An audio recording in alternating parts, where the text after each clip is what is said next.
बोले कृष्ण कन्हैया लाल की जय, बोले वैशाख महात्मा की जय। बहुधा धारितं चापि यथैवान्धस्य दर्पणं कर्माणि क्रियमाणानि बहुधा शोचितात्मभिः। कह रहे अनेक प्रकार के किए हुए कर्म भी ज्ञान के बिना उसी प्रकार से व्यर्थ हो जाते हैं जैसे अंधे के लिए दर्पण व्यर्थ हो जाता है। चिंतित मन से अनेक प्रकार से किए गए कर्म मन की पवित्रता के लिए होते हैं और मन पवित्र होने पर मनुष्य श्रुति वेद तथा कथा में लगता है। उसके बाद उससे ज्ञान प्राप्त करके ज्ञान से ध्यान में लग जाता है और इस प्रकार से श्रवण ध्यान एवं मनन वेद में कहा गया है। जहाँ भगवान विष्णु की कथा नहीं होती है, जहाँ साधु पुरुष नहीं रहते हैं, वह साक्षात गंगा जी का भी तट क्यों ना हो छोड़ देना चाहिए।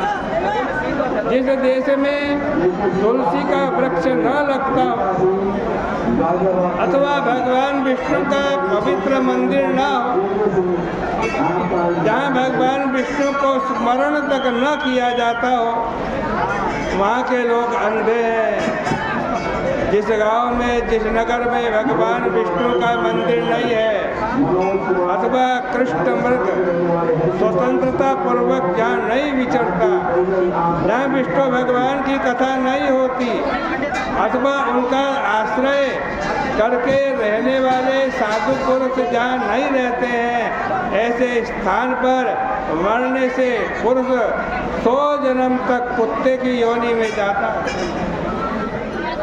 वह मुनि सत्यनिष्ठ इन बातों का निश्चय करके तथा उपनिषद विद्या का भली भांति मनन करके सदा विष्णु भगवान की कथाओं में लगा रहता था और भगवान का स्मरण करता रहता था। कभी भी उसने भगवत कथा श्रवण से अधिक कुछ नहीं माना। और जो दूसरा शिष्य था जिसका नाम तपोनिष्ठ था, वह कर्मों में निष्ठा रखते हुए दुराग्रही था। वह न तो स्वयं उत्तमोत्तम कथाओं का व्याख्यान ही करता था न सुनता था, अपितु बाँची जाती हुई कथाओं को छोड़कर तीर्थ स्नान के लिए चला जाता था। हे पृथ्वी पर तीर्थ में भी कथा प्रवचन होते समय भी कर्मों के लोभ के भय से अर्थात कर्म में विलंब न हो जाए, अमुक कर्म छूट न जाए, इस भय से चंचलता के कारण अत्यंत सशंकित रहता हुआ आज कथा से दूर भाग जाता था। उसके संग से दूसरे लोग भी घरेलू कार्यों के लिए चल पड़ते।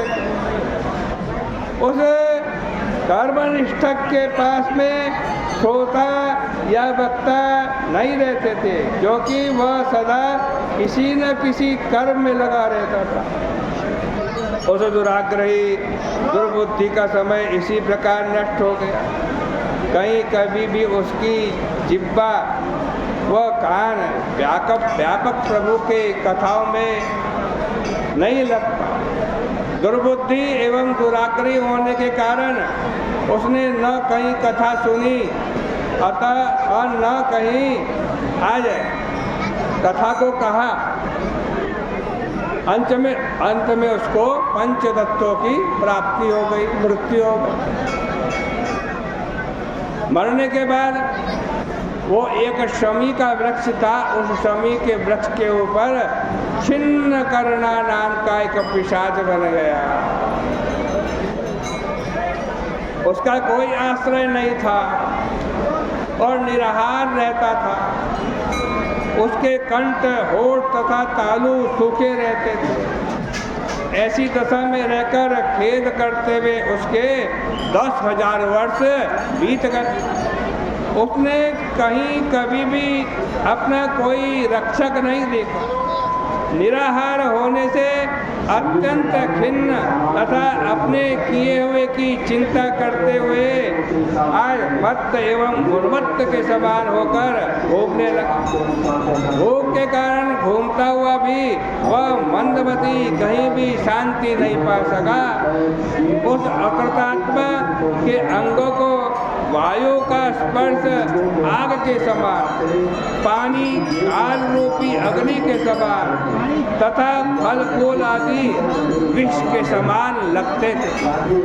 ऐसी स्थिति में उस निर्जन वन में जहाँ की कभी कथा नहीं होती थी एवं साधु महात्माओं से रहित उस अपने आश्रयभूत आज पैठी नसीपुरी के अंदर आज वो कायर कर्मनिष्ठ यानी कर्मकांडी बेचारे ने कहीं सुख नहीं पाया।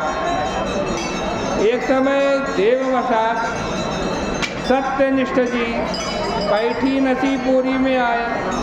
रास्ते में चलते समय उन्होंने अत्यंत पीड़ित छिन्न करना पिशाच को देखा। वह भूख से व्याकुल था, रो रहा था एवं अपनों ही अंगों के मांस को खा रहा था। उसे देख करके सत्यनिष्ठ ने कहा, डरो मत।